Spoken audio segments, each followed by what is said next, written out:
Hola, buenas tardes a todos. Vamos a resolver el examen Selectividad Física de Castilla-La Mancha de junio de 2021. Bueno, antes de nada, deciros que he hecho el examen de una forma muy rápida, que puede haber errores. Es más, ya ha habido un error, me lo han corregido y vamos a grabar un nuevo vídeo. Una fuente situada en el origen de coordenada x1 igual a 0 genera ondas armónicas que propagan con una velocidad de 10 metros por segundo en la dirección del eje x positivo. Esto significa que aquí hay un signo menos. Las ondas tienen una amplitud de 0,2 metros. Fijaros que ya paso de centímetros a metros. Y frecuencia f o nu, como queráis, de 5 Hz. El desfase inicial es 0, es decir, phi sub 0 igual a 0 radianes. Determinar la frecuencia angular y el número de ondas de la fuente. Omega igual a 2pi por f, lo conocemos todos, 10pi radianes por segundo. Despejamos lambda de aquí, 2 metros, y por lo tanto k igual a 2pi partido 2 pi radianes por metro. B. Escribe la función de onda. La función de onda, recordad que es igual a seno de omega t menos kx más phi sub 0. Lo conocemos todo y queda esta ecuación. Y el valor que tiene el punto x igual a 10 metros y t igual a 0,975 segundos. Bueno, pues lo único que tenemos que hacer es sustituir aquí y obtenemos un valor de menos 0,14 metros. Recordad que la calculadora tiene que estar en radianes, ¿de acuerdo? Y apartado C dice en qué posición x sub 2 podremos colocar una segunda fuente idéntica y en fase con la primera para que la interferencia de ambas en este punto x igual a 10 metros fuese completamente destructiva o constructiva. Y nos dan esto de aquí, que se puede hacer por aquí también, pero yo creo que es bastante más lioso.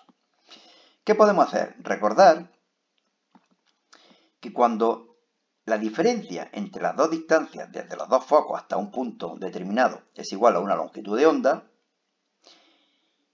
las ondas estarán en fase y por lo tanto la interferencia será constructiva. Por lo tanto, d sub 1 menos d sub 2 en valor absoluto igual a 2 metros, 10, que será la primera distancia desde el primer foco hasta el punto x igual a 10, menos d sub 2 igual a 2. Por lo tanto, d sub 2 igual a 8 metros.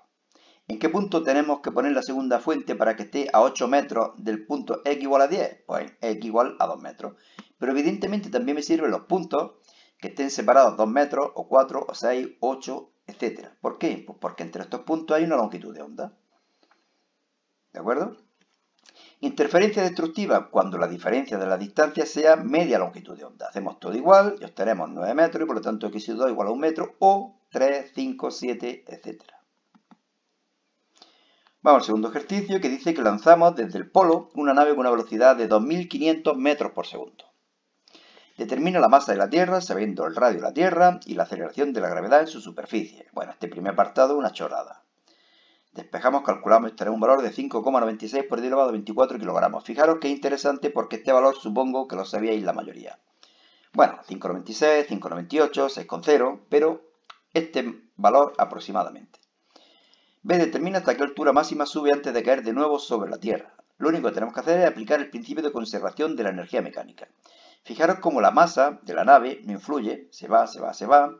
Aquí la energía cinética final es cero. Cuando haya subido a su parte más alejada de la Tierra, no está ni subiendo ni bajando y por lo tanto velocidad cero. Sustituyo todo, calculo y obtengo un valor R igual a 6,706 por 10 elevado a 6 metros. A ese valor le resto el radio de la Tierra y obtengo la altura que alcanza. Y apartado C, calcular el valor de la aceleración en ese punto. Evidentemente tiene que ser menor de 9,8. Aquí lo conozco todo. Calculo y obtengo un valor de 8,84. 3. Aquí donde me había equivocado, una chorrada. Fijaros que me dicen que esto es 30 grados. Y yo no sé por qué puse aquí 30 y aquí 60. Esto es 30 y esto es 30. ¿De acuerdo? 30 y 30. Bueno, nos dicen una esfera de 200 gramos, que sería este de aquí, con una carga de 40 microculombios, es decir, 40 por 10 elevado a menos 6 culombios. Cuelga de un hilo ideal de masa despreciable. Se conecta a una región del campo eléctrico horizontal E igual a 2 por 10 elevado a 5, es decir, 200.000 voltios por metro. Como muestra el esquema, es decir, hacia la derecha.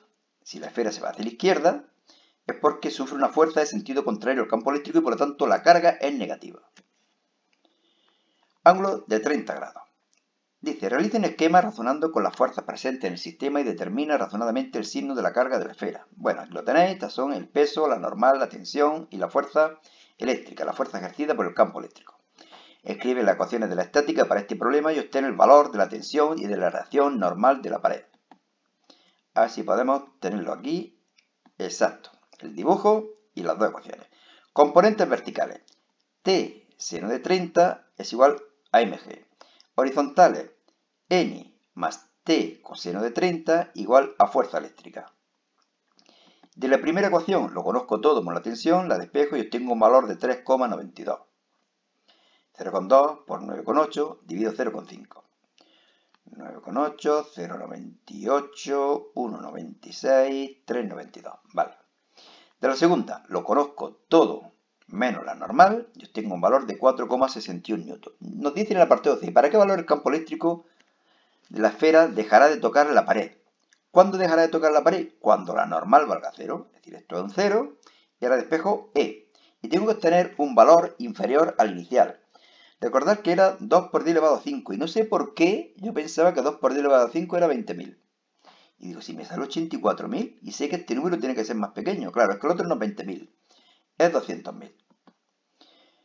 Bueno, pasamos a hacer el ejercicio número 4. Dice, tenemos el espacio de región. Este ejercicio también, el examen la verdad es que ha sido complicado. Dos zonas. La primera de 50 centímetros, donde hay un campo eléctrico de 50 voltios por metro dirigido hacia la izquierda. Si el protón va hacia la derecha, la fuerza que sufrirá lo frenará y por lo tanto habrá una aceleración negativa. En la segunda zona hay un campo magnético de 5 militesla dirigido según el eje positivo Z. Lanzamos un protón con una velocidad de 100 km por segundo, es decir, 100.000 metros por segundo, lo que es lo mismo 10 elevado a 5 metros por segundo. Razona qué trayectoria seguirá la partícula. Bueno, aquí lleva una velocidad constante. Aquí desacelerada. Y se va frenando. Y a partir de aquí gira, gira, gira, gira, sale, se acelera y velocidad constante. Bueno, ahí lo explico más o menos. Y aquí tenéis el esquema. Tenemos una primera zona donde la velocidad es constante, una segunda zona donde desacelera y luego acelera, y una tercera zona donde la velocidad es constante en su módulo, pero no en su dirección y sentido. Según la regla de la mano izquierda, tendríamos que la velocidad v, el dedo corazón de la mano izquierda va hacia la derecha, el índice va hacia afuera, que sería el campo magnético, y me queda F, el pulgar, hacia abajo, y lo que hace es que provoca un movimiento circular. Calculamos la aceleración como fuerza partido masa, Q por E partido masa, lo conozco todo, 4,79 por 10 elevado a 9 metros segundo cuadrado, pero en sentido opuesto a la velocidad. Y por lo tanto, cuando aplicamos esta ecuación de cinemática, aquí va a haber un signo negativo. Calculamos y obtenemos un valor de velocidad de 7,22 por 10 elevado a 4. Este valor tiene que ser más pequeño que la velocidad que tenía al principio, que era 10 por 10 elevado, era 100.000, ¿no? 10 elevado a 5. Y ahora es 7,22 por 10 elevado a 4, se está frenando. En el apartado C nos dicen que calculemos el radio de la órbita, de esta trayectoria. ¿Cómo lo calculamos? La ecuación esta, la fuerza ejercida por el campo magnético igual a fuerza centrípeta, despejamos R, lo conocemos todo, 0,151 metros, lo que es lo mismo 15,1 centímetros. Dada las cargas de la figura Q1, Q2, Q3, 2 microcoulombios y la superficie SA y SB, calcular razonadamente. Yo la verdad es que estas superficies no sé cómo son. No sé si son como un huevo, o son planas, o no sé cómo son. Bueno, yo lo que he hecho aquí ha sido aplicar el teorema de Gauss, que dice que el flujo neto que atraviesa una superficie cerrada es igual a la suma algebraica de las cargas eléctricas encerradas en su interior, dividida entre la constante dieléctrica del vacío. Por lo tanto, apartado A, flujo del campo eléctrico creado por las tres cargas a través de la superficie SA. Por lo tanto, esta tercera no influye. Dos cargas y me da este valor. B, flujo del campo eléctrico creado por la carga Q1 en SA. Será la mitad, puesto que estas dos son iguales y no tengo en cuenta esta, será la mitad. Y C, flujo del campo eléctrico creado por la carga Q1 en la superficie B. Como está fuera de la superficie, 0. 6, son 12, la verdad es que esto se hace pesado, pero ahora son mucho más cortos. En radioterapia se utiliza un radioisótopo del yodo 131, sabiendo que tiene un periodo de semidesintegración de 8 días, ¿qué porcentaje quedará en el cuerpo después de 32 días? Fijaros que 32 es el cuádruple de 8, es decir, van a pasar 4 periodos de semidesintegración. Y por lo tanto, ¿qué porcentaje me quedará? La mitad, de la mitad, de la mitad, de la mitad. 6,25%. También podemos aplicar esta ecuación, que todos conocéis, y me da lo mismo, 6,25%. 7. Un enunciado de nuevo que da que pensar. Dice, la energía correspondiente a un fotón es 6 por 10 elevado menos 20 julios. ¿Qué frecuencia tendrá? Bueno, es igual a h por f, despejamos f, 9,06 por 10 elevado a 13 hercios. Pero ahora aquí esta pregunta, ¿cuál será la energía que transporta un fotón cuya longitud de onda es doble de este valor? ¿Una longitud de onda que es doble de este valor? Yo la verdad lo dudo.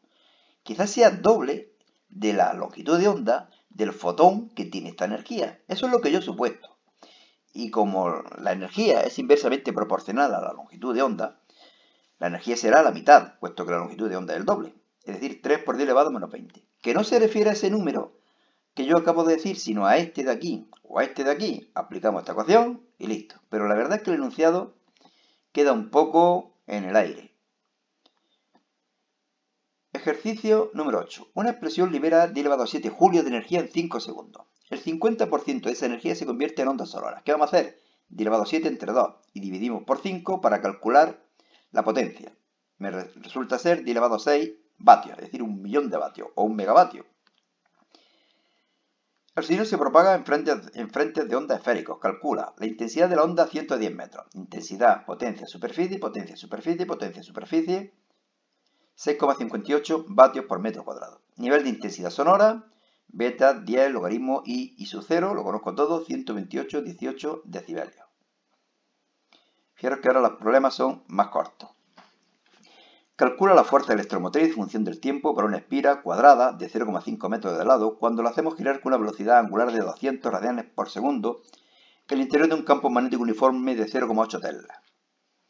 Puede suponerse que el ángulo que inicialmente forma el campo con el vector superficie es 0. Bueno, la fuerza electromotriz menos la derivada del flujo con respecto al tiempo. Flujo-tiempo, constante, coseno de phi, phi vale phi sub 0 más omega t, phi sub 0 vale 0. Y ahora derivamos. Menos b, s, que son constantes. Derivada del coseno menos seno, ese menos con este menos se va. Y derivada de lo que hay dentro, omega. Me queda, por lo tanto, b, s, omega, seno de omega t. Lo conozco todo.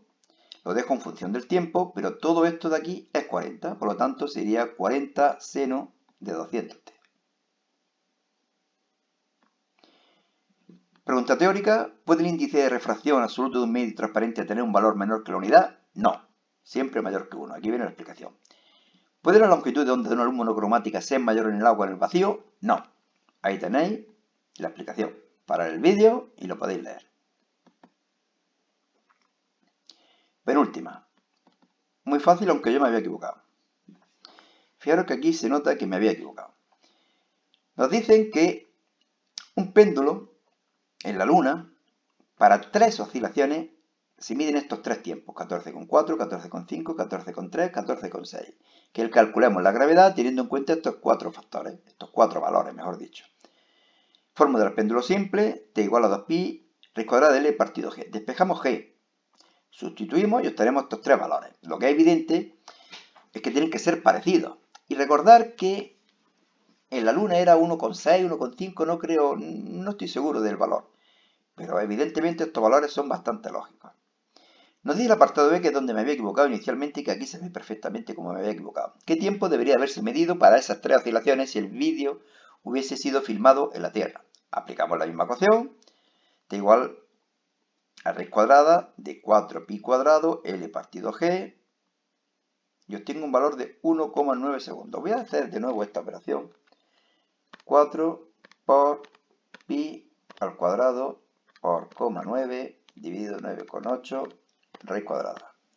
1,9, sí, y así lo había dejado. Fijaros que estaba sombreado esto, 1,9 segundos. Pero eso es el periodo de una oscilación. Si son de 3 oscilaciones, habrá que multiplicar por 3 y obtengo un valor de 5,7 segundos. Esto de aquí luego lo arreglaré en el blog. Os recomiendo que metáis en el blog selectividadjosecuenca.blogspot.com.